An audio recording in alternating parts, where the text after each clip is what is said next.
preparatoria número 4 Víctor Jesús Manzanilla Jiménez. Venimos a hacerle una entrevista acerca del licenciado Carlos Salinas de Gortari, expresidente de la República Mexicana. Vamos a comenzar como primer punto, haremos unas preguntas. ¿Recuerda usted cómo era la vida en México cuando Carlos Salinas era presidente?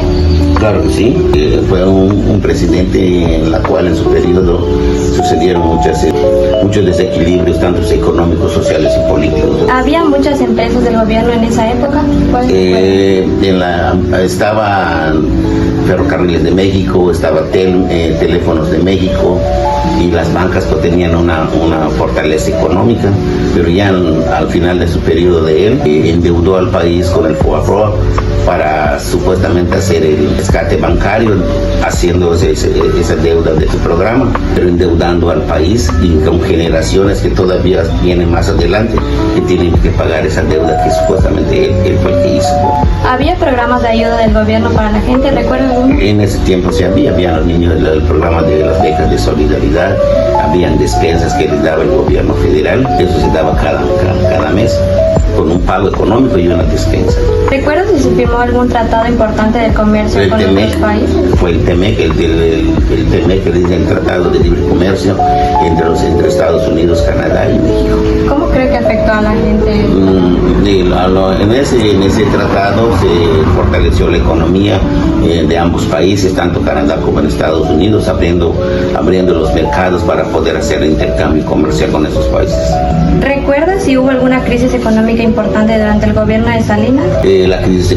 Fue una crisis económica cuando él prácticamente le quita los 3 ceros a la moneda y muchas empresas tuvieron que cerrar por falta de solvencia económica o dinero para poder solventar los gastos de los trabajadores. ¿Y cómo le afectó a usted o a su familia la crisis económica? La crisis económica lesionó a todos, fue general, porque al momento de que él le quita los 3 ceros, pues prácticamente la moneda cambia. Pues, ¿cómo cambiaron mucho los precios de las cosas que compraban en esa época? Pues prácticamente sí se afectó la economía. Cuando hay una crisis económica, los que más pagan las consecuencias es la gente pobre que tiene un salario mínimo. Por ejemplo, las que trabajan en una fábrica, en una empresa, entonces su salario mínimo se tuvo que ver afectado porque le quitó los 3 ceros.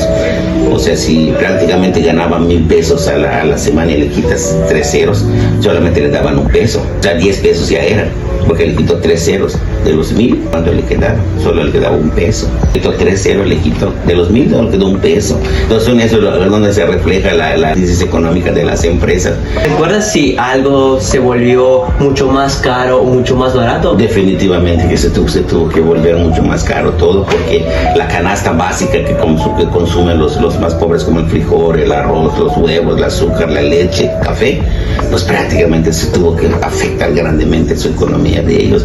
Y en lugar que cuando ya no compraban 10 huevos, compraban 3, 4 huevos, ya no compraban 5 franceses, compraban 2, 3 franceses, porque prácticamente le quitó el valor al peso.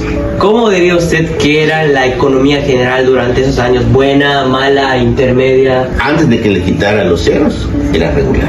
¿Regular? Ya cuando le quité los 3 ceros es malo. Incluso están los resultados de las empresas. Muchos empresarios se volvió pobre, se fue a la quiebra. Sí, tuvieron, pero eso lo hizo, ¿con qué lo hizo? Para que pudieran venir empresas extranjeras a poner sus negocios aquí y que quebraran los mexicanos. Ahí se dio la dichosa frase que México dependía de inversiones extranjeras.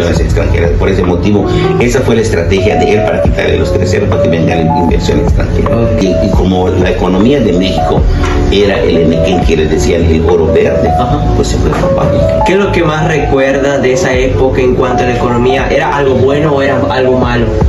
Era un punto intermedio, ni mala ni buena. Si yo pudiera describir la economía de México en ese entonces con una sola palabra, pues podría no decir que era regular, en término medio. Bueno, eso sería todo por nuestra parte. Muchas gracias.